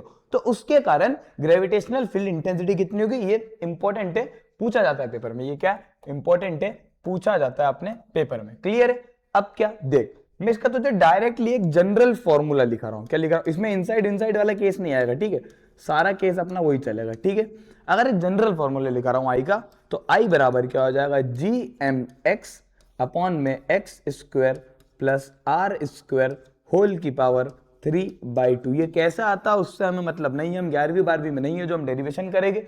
ये फॉर्मूला अगर तुझे याद है तो रिंग का तेरा सारा काम हो जाएगा, ठीक है। देख 3/2 पावर का मतलब क्या होता है वो एक बार समझ लेना। मैंने बोला x into under root x, x into under root x, x की पावर कितनी है 1 और x की पावर कितनी है 1/2, दोनों को अगर मर्ज कर दूंगा तो x की पावर 1 प्लस 1/2 यानी कि x की पावर 3/2। तो 3/2 पावर का मतलब क्या है कि एक बार x square plus r square लिखा हुआ और एक बार under root x square plus r square लिखा, क्लियर है। देख मान ले कि मैंने पूछा इस पॉइंट पर सेंटर से x दूरी पर इंटेंसिटी कितनी है, तो तू अगर यहां से एक लाइन बनाएगा तो इसकी डिस्टेंस कितनी होगी, under root x square plus r square, ठीक है, ये वाली डिस्टेंस होती है under root x square plus r square. जरूरी नहीं है, देख इसको ध्यान रखना, तो ऐसा नहीं कि सर इसको यहां लिया हो, ये रिंग है, क्या ये ऐसे रिंग है और उससे सेंटर से एक्स दूरी पर मैं तुझसे पूछ रहा हूं कि इंटेंसिटी कितनी होगी, क्लियर है मेरी बात। ये ऐसी रिंग है, ये इसका सेंटर और यहां से एक्स, देख तू खेल, तू सवालों के साथ खेल, सवाल जब तेरे साथ खेलना चाहेगा तो तू सवालों के साथ खेल, जब तू सवालों के साथ खेलेगा तो तुझे बहुत मजा आएगा। फिजिक्स बहुत अच्छी है, सवाल चाहता है कि वो तेरे साथ खेले, लेकिन नहीं, हम वेदांत से पढ़ते हैं, हम सवालों के साथ खेलेंगे, क्लियर है, ठीक है। ये अपना फॉर्मूला हो गया, क्लियर है। ये जो फॉर्मूला है ये हमारे पास जनरल फॉर्मूला है, ये जो फॉर्मूला है ये हमारे पास जनरल फॉर्मूला है, क्लियर है मेरी बात, हाँ सर क्लियर है। देख अब अगर इस फॉर्मूले को मैं लिखूं यहां पर आई बराबर क्या कि जी एम एक्स अपॉन में x square plus r square whole power 3/2। अगर मैं आई एट सेंटर की बात करूं, आई एट सेंटर, क्लियर है, अच्छे से मेरी बात को समझना, आई एट सेंटर, सेंटर पर x बराबर कितना हो जाएगा 0। सर x डिस्टेंस थी उसको पकड़ के आप यहां लिया है, हाँ सर यहां लिया है, तो I और यहां पर x के लिए रखूंगा 0, तो इंटेंसिटी कितनी हो जाएगी बेटा 0। तू समझ कि तू सेंटर में खड़ा और तेरे आसपास पूरा एक सर्कल बनाकर सुंदर कन्या खड़ी है, वाह सर दिल खुश कर दिया आपने, क्लियर है, पूरी एक सुंदर कन्या खड़ी है और हर सुंदर कन्या तुझे बराबर बल से खींच रही है, तो जितना बराबर बल से तेरे सामने वाली खींच रही होगी उतना ही बराबर बल से तुझे पीछे वाली खींच रही होगी। यानी जितना सेम फोर्स से तुझे आगे वाली खींच रही है उतने ही सेम फोर्स से तुझे पीछे वाली खींच रही है। तो दोनों का फोर्स मर गए, हम सख्त लौंडे हो गए, हम अपनी जगह से नहीं हिलेंगे। मतलब क्या कि जितना इसको ये वाला पार्ट खींच रहा होगा उतना इसको ये वाला पार्ट भी खींच रहा होगा। तो नेट इंटेंसिटी ऑन सेंटर कितनी हो जाती है? 0 हो जाती है। लेकिन अगर ये मान कि दोनों ऑब्जेक्ट वही है, दोनों सुंदर कन्या सामने खड़ी है और वो दोनों तुझे अपनी तरफ खींच रही है, फिर तो तू भागेगा उधर, बिल्कुल भागेगा सर, दौड़ के भागूंगा मैं। लेकिन ऐसा नहीं, ठीक है, हम इंटेंसिटी समझ रहे हैं, भावनाओं में नहीं रहना है, सवालों के साथ खेलना है हमें। क्लियर है? तो सेंटर पर कितना हो जाएगा? 0। क्लियर है? अब वो क्या पूछेगा कि when intensity will be maximum, when intensity will be maximum. Clear है? देख मैक्सिमम मिनिमम के जो केस 11वीं 12वीं में आते हैं ना, उसमें क्या करो, जो फॉर्मूला है इसको आप डिफरेंशिएट कर दो dx के रिस्पेक्ट में, आंसर आ जाएगा। मैं तुझे डायरेक्ट बता रहा हूं क्या कि जब x बराबर plus minus r by root 2 होगा, जब x बराबर plus minus r by root 2, यानी x की जो वैल्यू है ये अगर आप r बाय रूट 2 रख दोगे, प्लस माइनस मतलब क्या, देख अगर यहां पर एक रिंग है तो इसके कारण इंटेंसिटी अगर प्लस x में होगी तो सर माइनस x में भी तो होगी। ये वाली किसको बता रहा है? माइनस x को बता रहा है। क्लियर है? यानी रिंग के उस तरफ भी होगी और रिंग के इस तरफ भी होगी। तो प्लस माइनस यहां पर पॉजिटिव नेगेटिव मैथ वाला नहीं, वो डायरेक्शन बता रहा है। क्या बता रहा है बेटा? डायरेक्शन बता रहा है। कितने सवाल बनते हैं? सबसे पहला बताओ फॉर्मूले क्या हो सकता है, अपने पेपर में डायरेक्ट फॉर्मूला पूछ ले वो, ठीक है, कि सही फॉर्मूला क्या। यहां पर तुम्हें ऐसे लिख दोगे कि मान लो वो दे दे कि x square plus r square को तुम के मान लो, क्या मान लो? के मान लो। तो यहां पर क्या लिखना पड़ रहा है कि आई इज इनवर्सली प्रोपोर्शनल टू के की पावर 3/2, ठीक है। हो सकता है पावर पूछ ले, फिर वो पूछ लेगा कि बताओ सेंटर पर कितनी होती है, तो सेंटर पर 0 होती है। वो पूछेगा बताओ मैक्सिमम कहां पर होती है, तो r by root 2, r upon root 2 पर मैक्सिमम होती है। बताओ कितनी होती है, सालेंस पूछ लिया, बताओ कितनी होती है, ठीक है। देख मैं तुझे डायरेक्टली बता रहा हूं, आई मैक्स कितना हो जाएगा? 2/3 जी एम अपॉन में आर स्क्वायर। क्या हो जाएगा? आई अपॉन में 2 रूट आई मैक्स बराबर 2/3 g m upon are square. Sir ये कैसे निकलता है? देख मैं तुझे समझा रहा हूं कैसे निकलता है, कुछ मत करना, ये इस फॉर्मूले में x की जगह r बाय रूट 2 रख देना। x की जगह क्या रख देना? r बाय, चल मैं अगले पन्ने पे तुझे करके बताता हूं, तो टेंशन न ले। आई मैक्स का फॉर्मूला ये होता है। क्लियर है? अब मैंने तुमसे बोला कि बेटा ग्राफ बनाओ, क्या बोला कि बेटा रिंग के कारण ग्राफ बनाओ, रिंग के कारण तुम मुझे ग्राफ बनाकर दे दो। क्लियर है? तो देख इसका ग्राफ कैसा बनेगा, आसान है, घबराना नहीं है। सेंटर पर कितना होगा? 0। सेंटर पर कितना होगा? 0। क्लियर मेरी बात? यानी कि अगर इसका ग्राफ की बात करी जाए तो सेंटर पर कितना होगा? 0। देख तुझे पता है ये i is directly proportional to x नहीं है, यानी ग्राफ लीनियर तो नहीं बनेगा। तो पहले बढ़ेगा बढ़ेगा बढ़ेगा बढ़ेगा, फिर घटने लग जाएगा और 0 पर चले जाएगा। इसी तरीके से नेगेटिव में बढ़ेगा बढ़ेगा बढ़ेगा और फिर घटकर नेगेटिव में चले जाएगा। क्लियर है? अब वो तुझसे यहाँ पर प्लॉट करवाएगा। क्या करवाएगा? प्लॉट करवाएगा। ये वाला पॉइंट कौन सा? देख ये हम i को बताते और इससे हम r को बता रहे, इससे हम x को बता रहे हैं मान लो। तो ये वाला ग्राफ, ये वाला पॉइंट कौन सा? जब x की वैल्यू कितनी होगी बेटा? r by root 2। और ये वाला पॉइंट कौन सा? जब x की वैल्यू कितनी हो गई? Minus r by root 2। Clear है मेरी बात? ये मैक्सिमम है। सर ये वाला कौन सा पॉइंट है? 2/3 जी एम अपॉन में आर स्क्वायर। और सेम यही पॉइंट है, बस क्या आ जाएगा? -2/3 जी एम अपॉन में r square, g m upon में आर स्क्वायर। करना कुछ नहीं है, इस फॉर्मूले में x की जगह तू r बाय रूट 2 रख देना और यहां भी r बाय रूट 2 रख देना। r बाय रूट 2 का स्क्वायर r बाय 2 दे देगा, प्लस आर स्क्वायर तुझे क्या दे देगा? 3r square by 2। इस स्क्वायर को मानने के लिए हम √3/√2 r का होल स्क्वायर लिखेंगे, वो उससे मर जाएगा। जब उससे मरेगा तो क्यूब आएगा, क्यूब करना ऊपर करना, आंसर आ जाएगा। बिल्कुल आसान होता है। क्लियर है? तो ये रिंग का टोटल फॉर्मेशन होता है। रिंग में कितने सवाल बने? सबसे पहले सर जनरल फॉर्मूला क्या है, उसके बाद सर अगर पावर में डायरेक्ट वो देगा तुझे x square plus r square की power, x square plus r square बराबर अगर k, तो i is directly proportional to 1/k की पावर, या फिर इसको वैसे भी बोल सकता है कि i is directly proportional to k की पावर n। और n की वैल्यू क्या हो जाएगी? -3/2। क्या हो जाएगी? अगर ऊपर दे रहा है तो पावर ऊपर आ जाएगी, तो -3/2। ठीक है। सेंटर पर अगर पूछेगा तो 0 होगी। मैक्सिमम कहां पर होगी? जब x की वैल्यू प्लस माइनस √2 आ जाए, कितनी होगी सर? इतनी होगी। कैसे निकलती है? देख तेरे काम का नहीं है पर फिर भी मैं तुझे बता देता हूं। तेरे काम का इसलिए नहीं क्योंकि तुझसे वो ये पूछेगा कि कितनी होती है, ये नहीं पूछेगा कि कैसे होती है। क्लियर है मेरी बात? तो दोनों चीजें तुम्हें बहुत अच्छे से आना चाहिए, ठीक है। चलो देख, इस बात का याद रखना कि जब भी वो तुझसे इस तरीके के सवाल पूछेगा तो वो तुझे हिंट जरूर देगा। क्लियर है? जब वो रिंग की बात करेगा तो तुझे रिंग बोलेगा, सॉलिड स्फीयर की बात करेगा तो सॉलिड स्फीयर बोलेगा, और होलो स्फीयर की बात करेगा तो होलो स्फीयर बात करेगा, ठीक है। ग्राफ भी समझ जाना, सेंटर से अगर चालू हो रहा है तो मतलब अगर सेंटर पर 0 तो यहाँ से चालू होगा, वरना वहां से चालू नहीं होगा। जब हम पोटेंशियल का ग्राफ पढ़ेंगे, अभी हम इंटेंसिटी का पढ़ रहे हैं, फिर हम पोटेंशियल का पढ़ेंगे, तो पोटेंशियल के ग्राफ में तुझे पता चलेगा कि जब 0 से चालू नहीं होता तो खेल हमारा कैसा चलेगा। क्लियर है? देख यहाँ तक अगर क्लियर है तुझे, अब मैं तुझे एक चीज बताता हूँ, इसको ट्राई करना। अगर ना बने तो नीचे कमेंट ठोक देना कि सर ये कैसा आया, हमें बता दो। नहीं आएगा समझ में, मैं बता दूंगा कि कैसा आया। करना कुछ नहीं है, मैं क्या बोल रहा हूँ, जो x की वैल्यू है उसको उठा के यहाँ पर रख देना और यहाँ पर रख देना, दोनों तरफ r/√2 पॉजिटिव या नेगेटिव जैसा तेरा मन हो। तो ऊपर देख, यहाँ भी अगर तो नेगेटिव रखना चाहेगा तो नेगेटिव होगा ही नहीं। क्लियर है? क्यों? क्योंकि स्क्वायर लग जाएगा, यहाँ स्क्वायर लग जाएगा, ऊपर नेगेटिव तो नेगेटिव बाहर हो जाएगा, नेगेटिव बाहर हो जाएगा, वो उसका ग्राफ हमने नीचे बना दिया, और ऊपर पॉजिटिव है तो उसका हमने ऊपर बना दिया। क्लियर मेरी बात? दोनों चीजें तुझे बहुत अच्छे से क्लियर होना चाहिए, दोनों चीजें तुझे बहुत अच्छे से क्लियर होना चाहिए, ठीक है। चलो, अगर यहां तक तुम्हें कॉन्सेप्ट क्लियर है तो हमारे इंटेंसिटी के सवाल हो जाएंगे, इंटेंसिटी के सवाल क्लियर हो जाएगी। नॉर्मल अगर निकालना हो तो हमने स्क्वायर वाले सवाल करे, वहां से हो जाएगा, ठीक है। अगली जो हेडिंग आती है वो आती है अपने पास ग्रेविटेशन पोटेंशियल। क्या आ जाती है बेटा? ग्रेविटेशन पोटेंशियल, ठीक है।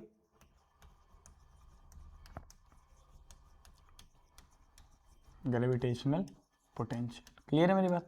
हाँ हाँ सर क्लियर है। What do you mean by gravitational potential? ठीक है, मैं पूछ रहा हूँ what do you mean by gravitational potential. याद रखना, इसको भी हम वी से दर्शाते हैं। किससे दर्शाते हैं? वी से दर्शाते हैं, ठीक है। ये इलेक्ट्रिक पोटेंशियल वाला वी नहीं होता है। जहां जहां पोटेंशियल आएगा उसको हम वी से दर्शाएंगे, जहां जहां पोटेंशियल एनर्जी आएगी उसको हम यू से दर्शाएंगे, वो हमेशा फिक्स है। लेकिन ये इलेक्ट्रिसिटी वाला पोटेंशियल नहीं होता है, ठीक है। तो अगर मैं इसकी डेफिनेशन लिखना चाहूं तो मैं क्या लिखूंगा कि work done in bringing a unit mass from infinity to a point, work done in bringing a unit mass from infinity to a point। समझना मेरी बात को अच्छे से, आसान टॉपिक है, घबराना नहीं है। ये एक पॉइंट है इन्फिनिटी, कुछ भी हो सकता है। यहां पर एक मास रखा था m0, कितना मास रखा था? m0। आप इसको उठाकर लाए और आप यहां पर लिया ए पॉइंट पर, वो पूछेगा बताओ VA बताओ, यानी कि ए पॉइंट पर ग्रेविटेशन पोटेंशियल बताओ। तो work done in bringing a unit mass, उसी को हम क्या बोल देते हैं बेटा? Gravitation potential. उसी को हम क्या बोल देते हैं बेटा? Gravitation potential. क्लियर है मेरी बात? याद रखना कि it will always be negative, ठीक है। It will always be negative क्यों? ये सवाल पूछा जाता है, नेगेटिव क्यों, यानी यहां पर क्या आ जाएगा? नेगेटिव आ जाएगा। यानी जनरल फॉर्मूला अगर हम लिखा चाहे तो माइनस ऑफ W अपॉन में Q, work done in bringing, sorry W upon Q नहीं, W अपॉन M। क्लियर है? अगर मैं V की यूनिट लिखना चाहूं,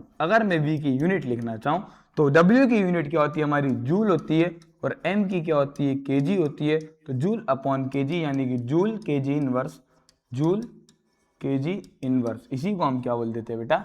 इसकी यूनिट बोल देते हैं। याद रखना कि ये एक स्केलर क्वांटिटी है। किसी क्वांटिटी है? स्केलर क्वांटिटी है। क्लियर है मेरी बात? ये एक स्केलर क्वांटिटी, इस बात का आपको विशेष ध्यान होना चाहिए। पोटेंशियल का जब भी बोले हो तो क्या लिखना है कि VA बराबर W अपॉन m0। क्या लिखेगा? W अपॉन में m0। क्लियर है मेरी बात? हाँ सर क्लियर है, ठीक है। अब देख, अगर तो इसका थोड़ा सा झमेला सॉल्व करे, W को तुम फोर्स इंटू डिस्प्लेसमेंट लिख सकते हो, ठीक है। फिर फोर्स इंटू डिस्प्लेसमेंट को हम क्या लिख देंगे? फोर्स को ma लिख देंगे, ma को अपन dV/dt लिख देंगे, फिर इंटू डिस्प्लेसमेंट करेंगे तो तुझे इंटीग्रेट करना पड़ेगा, और वहां से तेरा पोटेंशियल का फॉर्मूला निकलेगा -gm अपॉन में r, यानी क्या? कि जो m मास है इसका मुझे पोटेंशियल बताना है, तो पोटेंशियल क्या हो जाएगा, जी एम अपॉन में आर, जी एम अपॉन में आर, यानी m मास के कारण r डिस्टेंस पर इसका कितना पोटेंशियल है, यानी यहां से अगर मैं इसको वहां ले जाऊंगा तो कितना वर्क करना पड़ेगा, जी एम अपॉन में आर। ठीक है, ये किसके लिए, ये किसके लिए, सिंगल मास के लिए, ये किसके लिए, सिंगल मास के लिए, ये किसके लिए, सिंगल मास के लिए। क्लियर, जब केवल एक सिंगल मास की बात हो रही हो तो आप क्या लगा सकते हो, जी एम अपॉन में आर। क्लियर मेरी बात, जी एम अपॉन में आर। याद रखना कि यूनिट तो अभी भी इसकी क्या होगी, जूल अपॉन केजी, यूनिट क्या होगी बेटा इसकी, जूल अपॉन में केजी। क्लियर मेरी बात, हाँ सर क्लियर है, ठीक है, क्लियर है, हाँ सर क्लियर है, ठीक है।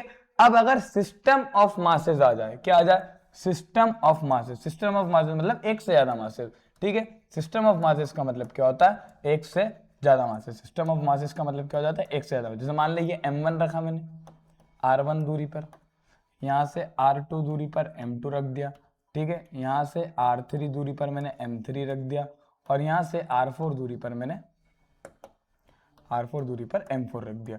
और इस पॉइंट का मैं नाम दे रहा हूं, कुछ भी नाम दे दो, मान लो a नाम दे दिया।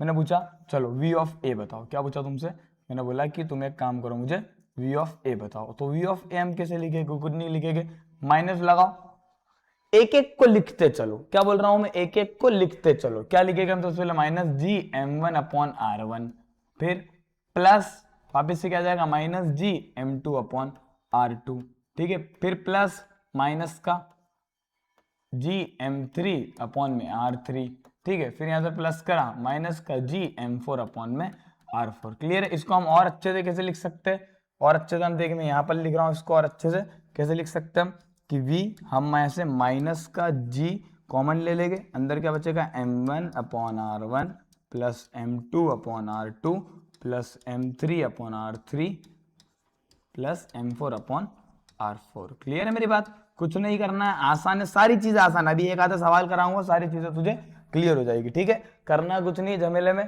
क्या करना है, हमें एक एक मास को लिखते चलो, उससे कितनी दूरी पर रखा उसको लिखते चलो, और अपना आंसर आ जाएगा, अपना आंसर आ जाएगा, ठीक है। ये होता है हमारा नॉर्मल, अच्छे से बोर्ड को देख ले, ये होता है हमारा normal gravitation potential, normal gravitation potential. Clear है, ग्रेविटेशन पोटेंशियल मतलब क्या, ये जैसे इंटेंसिटी एक स्केलर क्वांटिटी होती है, इसी तरीके से पोटेंशियल एक वेक्टर क्वांटिटी होती है, पोटेंशियल एक वेक्टर क्वांटिटी होती है। क्लियर है मेरी बात। अब अगर तुझे इतनी चीज समझ में आ गई तो अपन अब पढ़ते फिगर्स, ठीक है, इलेक्ट्रिक ग्रेविटेशन फील्ड, ठीक है। अब अपन क्या पढ़ेंगे, gravitation potential due to different figure. Clear है, एक दो चीज हम पढ़ते हैं, दो एक टॉपिक और पढ़ते हैं, फिर उसके बाद देखते हैं gravitational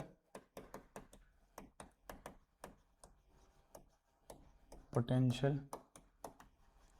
due to different figures, gravitation potential due to different figure, यानी different figures के कारण gravitation potential क्या होगा, ठीक है, different figures के कारण gravitation potential हमारे पास क्या होगा, ठीक है। जैसे हमने वहां पर पहले solid sphere पढ़ा था, फिर hollow sphere पढ़ा था, तो यहां भी हम सबसे पहले क्या पढ़ेंगे, होलो स्फीयर या फिर सॉलिड स्फीयर पढ़ लेते हैं, क्या पढ़ लेते हैं, सॉलिड स्फीयर या होलो स्फीयर, कुछ भी एक ही बात है, ठीक है। चल जा मेरे भाई, सबसे पहले हम क्या पढ़ लेते हैं, होलो पढ़ लेते हैं, क्या पढ़ लेते हैं, होलो स्फीयर। क्लियर है, होले होले से हवा लगती है, ठीक है, होलो स्फीयर, वही एम को मार, समझ रहे हो तुम, एम को मार, ठीक है, ये अपनी रेडियस हो जाएगी, ठीक है, यहां से एक पॉइंट ले रहा हूं मैं किसी भी दूरी पर, उसको आर बोल रहा हूं, और ये फिर से वही तीन केस, सर पहला r is greater than r, यानी कि आउटसाइड वाला केस है, ये कौन सा केस है बेटा, आउटसाइड वाला केस है। दूसरा हमारे पास हो जाएगा r बराबर r, यानी कि सरफेस वाला केस है। और तीसरा हमारे पास हो जाएगा कौन सा, बताओ जल्दी से, r is greater than r, यानी कि नहीं, r is smaller than r, ठीक है, इनसाइड वाला केस। कौन सा केस हो जाएगा, इनसाइड वाला केस। याद रखना मेरी बात कि वहां पर मैं तुझसे कह रहा था कि वहां पर सुंदर कन्या तुझे अपनी तरफ खींच रही है, तो पीछे वाली सुंदर कन्या तुझे उसकी तरफ खींच रही है। सर आपने डायरेक्शन की बात करी थी, क्यों, क्योंकि वो एक वेक्टर क्वांटिटी थी, ठीक है, इंटेंसिटी हमारी एक वेक्टर क्वांटिटी थी, इंटेंसिटी हमारी कैसी क्वांटिटी थी, वेक्टर क्वांटिटी थी। लेकिन जब हम यहां पर बात करेंगे तो हमारा जो पोटेंशियल है ये एक स्केलर क्वांटिटी होती है, ये एक स्केलर क्वांटिटी होती है। क्लियर मेरी बात, ये बात हमेशा याद रखना कि ये एक स्केलर क्वांटिटी होती है, ठीक है। अब देख, अगर हम यहां पर बात करें, सबसे पहले हम बात कहां पे करते हैं, आउटसाइड की। तो आउटसाइड में अगर मैं पोटेंशियल लिखूंगा, मैंने कहा था कि कुछ भी हो अगर सरफेस से बाहर जा रहा है तो उसको पॉइंट मास मान लो, यानी ये ऐसा हो गया, ये m मास है और इससे r दूरी पर पूछ रहा है। सर हमें तो आपने बताया था कि माइनस gm अपॉन में r, बात खत्म। सॉरी r गलत लगा दिया, ये r रेडियस है, ये r कोई एक पॉइंट है, v बराबर माइनस gm बाय r। याद रखना कि r एक रेडियस है, r क्या बेटा, एक रेडियस है, रेडियस ऑफ स्फीयर, जबकि r जो छोटा वाला है, r जो छोटा वाला है वो डिस्टेंस फ्रॉम सेंटर, किसी भी पॉइंट पर डिस्टेंस फ्रॉम सेंटर होगा। क्लियर, कंफ्यूज नहीं होना है। ऐसा नहीं कि तुम बता लो सर तो बेवकूफ हो गया, दो आर लिख दिया, पागल हो गया हमारा सर। सर पागल नहीं हुआ बेटा, तुम्हें समझाना चाह रहा है वो। क्लियर है। अगर सरफेस की बात करेगा तो सरफेस पे भी हमेशा सर सब कुछ जमेला सेम ही चलता है। सरफेस पर कितना हो जाएगा, v बराबर माइनस जी एम अपॉन में r, minus g m upon में आर। क्लियर मेरी बात? हाँ सर क्लियर। अब मेरी बात समझना, जब वो इनसाइड की बात करेगा तो तू सोच रहा होगा सर वो आर क्यूब अपॉन आर, कुछ नहीं होगा। Inside a hollow sphere, sir ये तो आप फॉर्मूला लिखाते लिखाते थ्योरी पे आ गए क्या, potential is constant as of surface, potential is constant as of surface. Clear है। तो फॉर्मूला क्या बन जाएगा अंदर का भी, v बराबर माइनस का जी एम अपॉन में r, v बराबर, यानी अंदर कांस्टेंट होती है, जीरो नहीं होती है, कितनी होती है, minus g m upon r, और कहां तक चलती है, सरफेस तक चलती है, और उसके बाद ये इनवर्सली प्रोपोर्शनल हो जाती है। उसके बाद ये इनवर्सली प्रोपोर्शनल होती है। तो तीनों केस में इनवर्सली प्रोपोर्शनल, लेकिन एक बार रेडियस के थ्रू है और एक बार डिस्टेंस के थ्रू है, एक बार ये रेडियस के थ्रू है और एक बार डिस्टेंस के थ्रू है। क्लियर मेरी बात? सारी बातें हमें बहुत अच्छे से क्लियर होना चाहिए, सारी बातें हमें बहुत अच्छे से क्लियर होना चाहिए। ठीक है। अब मैंने तुझसे बोला कि इसके बीच का ग्राफ बना, अब मैंने तुझसे वापस क्या बोला कि इसके बीच का ग्राफ बना। ठीक है, तू ग्राफ को कैसे बनाएगा मुझे बता एक बार। मैंने उससे बोला कि एक ग्राफ बना ऐसा और ऐसा। ठीक है,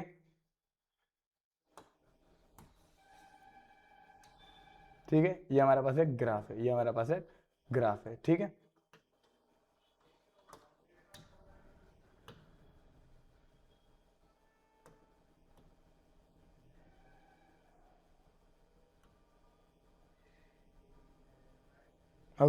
सब समझ आ जाएगा। ठीक है, अब मैंने बोला ग्राफ बना, ये जो है ये आई को बता रहा है और ये जो है ये आर को बता रहा है। अब तुझे ग्राफ में थोड़ा सा दिमाग लगाना, देख मैं तेरे अच्छाई के लिए एक चीज कर रहा हूं कि तू यहां पर भी एक होलो स्फीयर बना ले।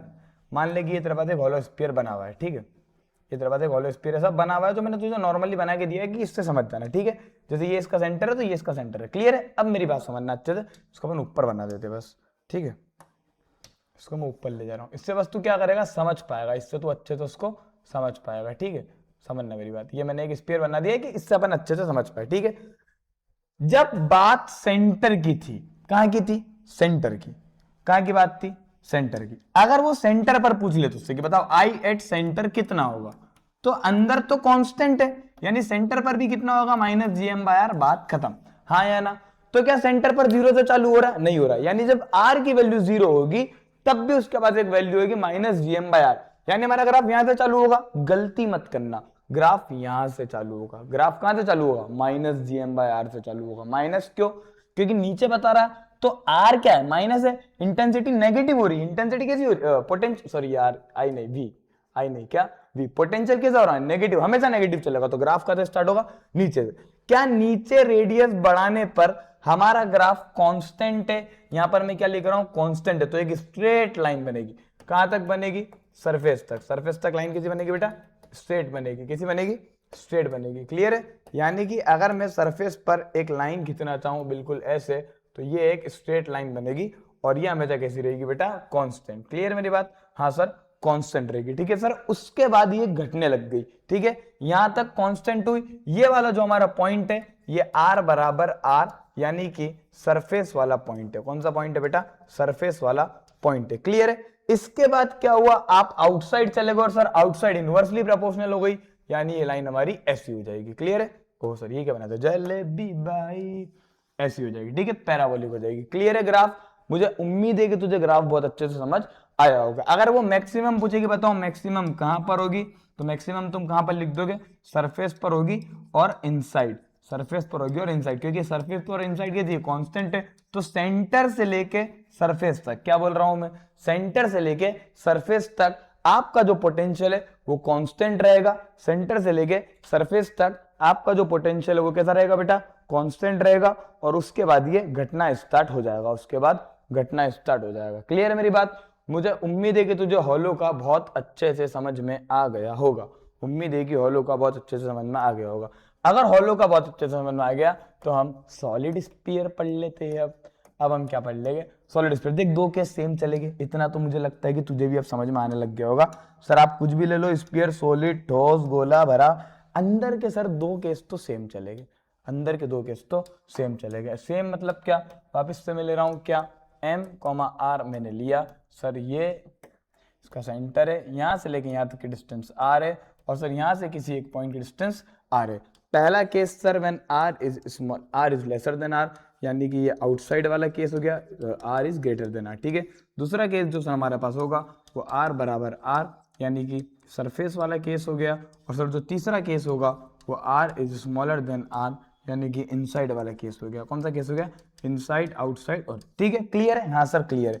फिर से मैं तुझे वापस वही बात बता रहा हूं, क्या, जब आउटसाइड की बात होगी तो v बराबर minus g M by r, और हमारी बात खत्म। क्यों? क्योंकि पॉइंट मास मान रहे हैं हम, क्या मान रहे हैं हम, इसको पॉइंट मास मान लेते हैं। सरफेस की जब बात होगी तो v बराबर माइनस जी एम अपॉन में r, minus g m upon में आर, गड़बड़ कर दी, गड़बड़ कर दी, माइनस जी एम अपॉन में r, minus g m upon में आर। क्लियर है? देख, सरफेस का और आउटसाइड का, सरफेस का और आउटसाइड का दोनों का केस बेटा हमेशा क्या रहेगा, सेम रहेगा। दोनों का केस हमेशा क्या रहेगा, सेम रहेगा। क्लियर है? दिक्कत कहां पर आती है हमें, इनसाइड वाले केस में। दिक्कत कहां पर आती है हमें, इनसाइड वाले केस में, ठीक है। इनसाइड वाले केस में जो तेरा पोटेंशियल हो जाएगा वो हो जाएगा जी एम अपॉन में, यहां पर हो जाएगा 3r³ minus 2r square. Clear है मेरी बात? और अपॉन में 2r। क्लियर है?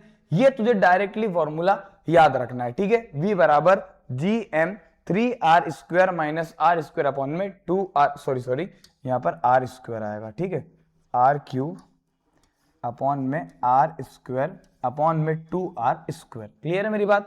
क्या, gm बराबर 3r³ minus r square upon में 2r स्क्वायर। देख ये इंपॉर्टेंट है, ये इंपॉर्टेंट है और तुझे आना चाहिए, ये इंपॉर्टेंट है और तुझे आना चाहिए। याद रखना मेरी बात, वो पेपर में पूछ सकता है, वो पेपर में पूछ सकता है। सर अंदर क्यों? क्योंकि बेटा इस पूरे गोले में मास भरा हुआ है, इस पूरे गोले में मास भरा हुआ है, ठीक है। हर पार्टिकल पर मास है, तो उसका ये वाला फॉर्मूला। डेरिवेशन ज्यादा उससे हमें कोई मतलब नहीं बेटा, हम कंपटीशन की तैयारी कर रहे हैं, 11वीं 12वीं की तैयारी नहीं कर रहे कि सर ये कैसे आया। ये तुझे फॉर्मूला आना चाहिए। अपना पेपर इतना टफ है ही नहीं कि हमें यहाँ पे फॉर्मूले डिराइव करने पड़ेगा, हमें डायरेक्ट फॉर्मूला रख के आंसर आएगा।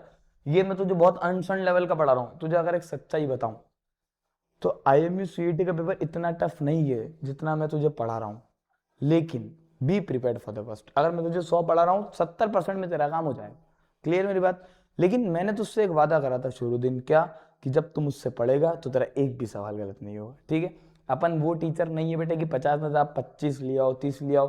50 का पेपर है, 45 से नीचे तो हम बात ही नहीं करेंगे, 45 से नीचे हम बात नहीं करेंगे, 45 के प्लस बात करेंगे। सारे पूरे जितने बच्चे पेपर दे रहे हैं हम 45 से प्लस की बात करेंगे, ठीक है। और याद रखना तुम्हारा कंपटीशन भी मुझसे ही पड़ रहा है, ठीक है। तो अगर तुम सोच रहे हो कि हम सर से पढ़ के सिलेक्ट हो जाएगी तो तुम्हारा कंपटीशन भी मुझसे पड़ रहा है, तो सेल्फ स्टडी जो करना है वो तुझे और तगड़ी करना है। क्लियर मेरी बात? इसकी तुम्हें हम डीपीबी का जमेला करते हैं, लेकिन याद रखने की सेल्फ स्टडी से ही तेरा मेजर काम होगा। क्लियर है? तो हमने दो चीजें पढ़ ली, आउटसाइड पढ़ लिया, सरफेस पढ़ लिया। इनसाइड वाले में भी हमने पढ़ लिया कि v बराबर माइनस का gm 3r² minus 3r² minus r square upon में 2r³। यार इसको स्क्वायर कर लेना, ठीक है, 3r² minus r square upon में 2r³, ठीक है। मेरे को याद नहीं हो रहा, देख लो, ठीक है, ठीक है। इसको आप लोग, ठीक है, gm बराबर 3r² minus r square upon में 2r³, ठीक है। ये अंदर का फॉर्मूला। अब मुझे एक बात पता, ये अंदर का फॉर्मूला, तो सर i8 सेंटर निकालो। आई एट सेंटर निकालो। आई एट सेंटर मतलब क्या कि आर की वैल्यू कितनी होगी 0, आर की वैल्यू कितनी होगी 0, हम रख देते हैं यहाँ पर। तो v बराबर क्या हो जाएगा जी एम अपॉन में 2r³ इंटू यहाँ पर क्या है 3r² माइनस 0, हाँ सर 0, r³ से क्या बोल रहा हूं मैं, r² से क्यूब मर जाएगा, तो v बराबर क्या आ गया हमारा 3, अच्छा माइनस चलेगा ठीक है ना, माइनस हमेशा चलेगा, माइनस का 3/2 जी एम अपॉन में r, माइनस का 3/2 जी एम अपॉन में r। ये कहाँ की बात करिए, सेंटर की बात करिए, सेंटर की बात करिए। क्लियर है? क्या इसको मैं v सरफेस बोल सकता हूं कि जो v सरफेस होगा वो होगा माइनस जी एम अपॉन में r, minus g m upon में r। तो क्या मैं ऐसा लिख सकता हूं, गौर से मेरी बात को अच्छे से समझना, क्या मैं ये हमारा सेंटर का और ये हमारा सरफेस का, तो अगर मैं 3/2 ऑफ v सरफेस लिखूं तो क्या इसको v सेंटर लिख सकता हूं। ये रिलेशन होती है v सरफेस और v सेंटर में। तो यहां से अगर वो तुझसे v surface upon v centre पूछ लेगा, v surface upon v centre पूछ लेगा, तो तुझे उसका रेशियो पता होना चाहिए 2/3। क्या होता है बेटा 2/3, यानी कि अगर सरफेस पर दुगनी है तो सेंटर पर तिगुनी होगी। क्लियर है मेरी बात, ये बहुत अच्छे से हमें आना चाहिए, ये बहुत अच्छे से हमें आना चाहिए। क्लियर है मेरी बात, हाँ सर क्लियर है, ठीक है। इसके बाद इसका ग्राफ मैं तुम्हें होमवर्क दे रहा हूं, इसका ग्राफ जो है वो तुम्हारे लिए होमवर्क है, इसका जो ग्राफ है वो तुम्हारे लिए होमवर्क है। याद रखना, मैं जो अगले लेक्चर लूंगा उसमें सबसे पहले इससे याद रखना एक बात मेरी बहुत अच्छे से, कि इस ग्राफ में हाइपरबोला भी आएगा और पैराबोला भी आएगा। क्लियर है, हाइपरबोला भी आएगा और पैराबोला भी आएगा। थोड़ा सा दिमाग लगा लेना, थोड़ा सा दिमाग लगा लेना। क्या सर बाहर तो कोई दिक्कत ही नहीं है, बाहर तो भी इनवर्सली प्रोपोर्शनल टू आर, तो सर यहां से तो हम पैराबोला ले आएंगे, यहां से हम क्या ले आएंगे, पैराबोला ले आएंगे। क्लियर है मेरी बात, लेकिन सर झमेला यहां पर है, सर यहां पर सरफेस पर तो आर है माना, सर अंदर का कुछ मटेरियल ऐसा आ रहा है, तो सर इस केस में क्या करेगी, तू गौर से देखो तो v is inversely proportional to r³।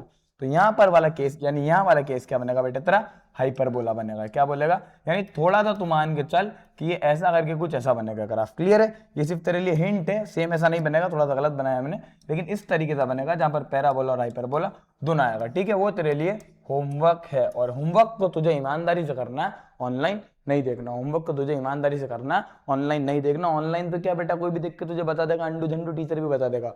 कोशिश करना है कि खुद से ही बना रहा है, तू खुद से ही बना रहा है। कल तक ऑनलाइन, जब तक लेक्चर नहीं मिलेगा तब तक सर ऑनलाइन नहीं देखेगा, हम खुद से ही कोशिश करेंगे 100 पन्ने बढ़ जाए, फिर हम देखेंगे कि आपने जो दिया था और हमने जो दिया था उसमें क्या मिस्टेक है, या अगर हमने सही बनाया है। क्लियर है, अगर तुम सही बना लोगे तो तुम्हारे लिए सबसे अच्छी बात होगी। जब तुम खुद से कोई सवाल सॉल्व करोगे बेटा तो तुम्हें उसमें बहुत खुशी होगी, तुम्हें उसमें बहुत खुशी होगी। क्लियर मेरी बात, सुनो चलो अब हम बाकी की चर्चा अगली क्लास में करेंगे, बाकी की चर्चा अगली क्लास में। ठीक है, मैक्सिमम हमारा केस हो गया, पोटेंशियल एनर्जी बचा, ग्रेविटेशन पोटेंशियल एनर्जी और सैटेलाइट का, यानी एक लेक्चर में और तुम्हारा मैं खत्म कर दूंगा। एक लेक्चर और मिलेगा तुम्हें 1 से 1.5 घंटे का, 1 सवा घंटे 1.5 घंटे का लेक्चर मिलेगा, जहां पर तुम्हारा काम खत्म हो जाएगा। तुम्हारा काम खत्म नहीं हो जाएगा, ग्रेविटेशन का काम खत्म हो जाएगा। क्लियर है, तो आज की क्लास के लिए इतना काफी है, बाकी चर्चा अपन नेक्स्ट क्लास में करते हैं। तब तक के लिए all the best, tata bye bye.